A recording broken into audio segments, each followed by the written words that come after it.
So welcome back. A lot has been happening in a few short weeks. If you really think about it, we've only been into 2020 about 6 weeks, and oh my God, the ghetto. Like, it's been crazy.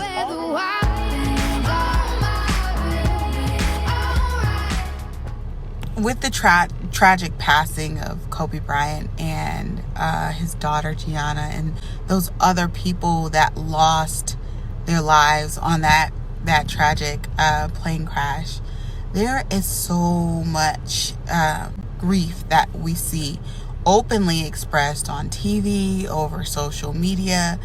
And I think it's important that we, as a group, like a people, the human race, begin to discuss grief. I really want to specifically, I want to talk about if grief is public or private, or what, it doesn't matter. And so I guess here we go. I don't even know how I'm going to start this. What I found is that it's largely celebrities, when people that we know of through them being famous, when they pass, we feel like that grief should be public. It should be a public thing, that we're entitled to see pictures of widows or widowers. We're entitled to see the family's reaction. We're entitled to friends and people they knew well to see how they reacted. And we want to hear their stories of grief. And for the most part, I feel that people are coming from a place where they just want someone to share in the burden of their grief, because grief is a heavy load and nobody really wants to carry it alone. So for the most part, I think that people are being genuine. With that said, though, it's weird for us as people who are not personally involved with his family to feel entitled to see their reaction and to have them tweet and make them. And what I mean by this, there's a hunger in the media to get a reaction out of his wife. And I don't even know if I could form a sentence if I were her. And I'd lost my child and my husband in the same day. And I'm grieving because, there's a level of guilt that comes with parenthood. I don't know it personally, but I know that the women and men that I know who are parents always have some level of guilt.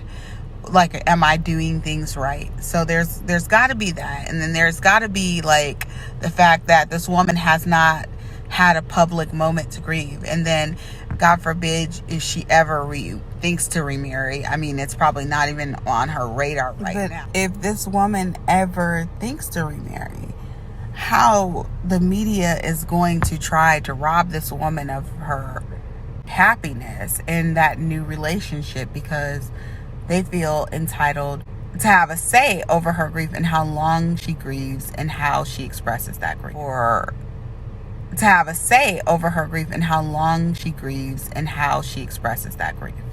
I think even unfairly has been the public treatment of LeBron James and how he didn't come out and tweet and how he killed Kobe somehow. Y'all weird. Y'all weird as heck. People that are coming up with these kind of theories and this kind of sentiment are weird. Because yes, you're grieving, and grief hits people in a different way. But, y'all have to stop this accusation, because that man, he lost somebody close to him as well. And as many times Kobe has dropped on my team on the court, I would never want to see his harm. Even more weird, though, are, the public treatment of this man, saying how he didn't love him, how he killed him, how he had him killed. Kobe's a sacrifice. Y'all need to shut up with all of this. Because for one, you're making it worse. And you could have been a so-called fan, but that does not give you access into these people's lives. So first of all, shut up with all that. But secondly, how dare you? How freaking dare you? As good as a basketball player he is, and I hate to say it because he used to drop on our team, my team, the Pistons, so much. I remember it was like 3 seconds in the finals game, y'all. He dropped a 3 on us, and the arch was beautiful. As much as I could not stand him at that moment, I would not want to see his harm. Like, why would anybody want to see his harm because of something that happens on a basketball court? Y'all are weird. So with these very brief moments in 2020 has shown me is that a lot of y'all have mental health issues on social media. Like, I don't mean y'all, but I mean y'all, and y'all know who y'all are. The people who's making crazy comments, weird comments, being very, not grieving in a way that is healthy, just going through some stuff. Y'all need to seek help. When I say this, I am being so genuine. Like, you need to talk to a counselor. You need to get help. Maybe get on some meds. Balance yourself out. I am a mental health advocate. Anything you have to do for your mental health to get healthy, get help. Because one thing social media has shown me is that there are so many people who are not mentally healthy, and who need to seek help, who needs a therapist, who needs some friends, some real friends. Real friends will tell you that you're a little off. The Bible says, faithful are the wounds of a friend, but the kisses of an enemy are sweet. Meaning, your friend's gonna wound you sometime with the truth, but you need to hear it. You need to, if you're doing this kind of weird stuff, if you're not grieving Kobe's passing very well, you need to seek therapy. And even with me, like, there were like check-ins, mental health check-ins I would do, and other people would do, and I'm like, hey, I'm kind of really messed up about this. It hit me in a different way, because even though I wasn't like a Kobe fan of his basketball career, he's a husband, he's a man, a man that we all look up to, even when we don't want to admit it. He's a man that he's our childhood hero. Like, he was our Michael Jordan for our generation. So yeah, that's huge. Kobe Bryant was our hero, and that's on everything.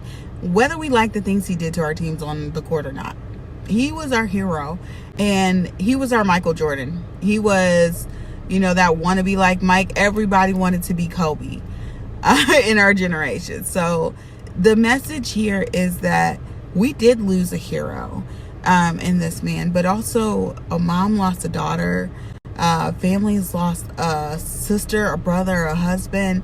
There is one little girl who doesn't have siblings or a parent all in one day.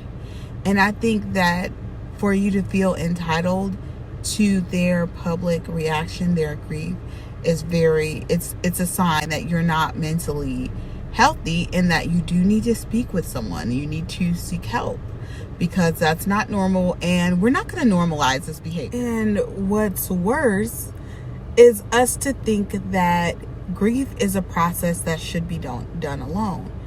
You should not try to grieve by yourself. You should invite other people into your grief.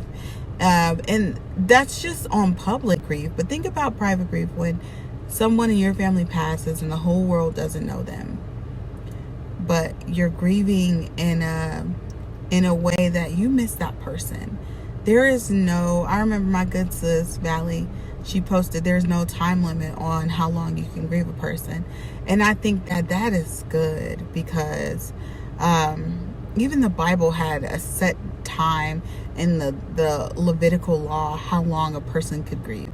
Like, they would have like a 7-day festival, and they would grieve that person. And while I don't agree with having a limited time to grieve somebody, or how long you can feel the way you feel, I think that I like the idea that we actually talk about this person's life, we talk about their legacy, we get to all share in that experience, so that a few people are not just out there by themselves.